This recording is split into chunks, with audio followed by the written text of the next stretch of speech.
Hi friends, നിങ്ങൾക്ക് ഞാൻ സംഭവം ഉണ്ടാക്കി തരാം. അതിനായിട്ട് പാരക്ക നന്നായിട്ട് ചെറുതായിട്ട് മുറിക്കാം. ഗൈസ്, പാരക്ക നന്നായിട്ട് മുറിച്ചിട്ടുണ്ട് കേട്ടോ.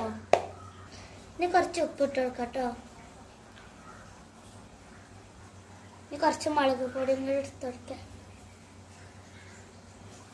നാരങ്ങ പിഴിഞ്ഞെടുക്കാം കേട്ടോ.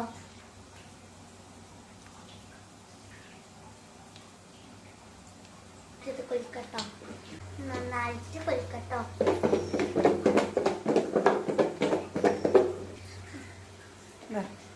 ആക്കട്ടോ.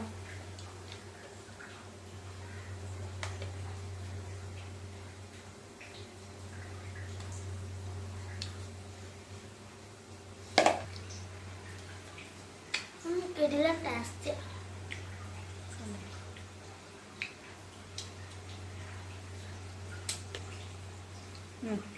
അപ്പോൾ ഇന്നത്തെ വീഡിയോ എല്ലാവരും സബ്സ്ക്രൈബ് ചെയ്യണേ.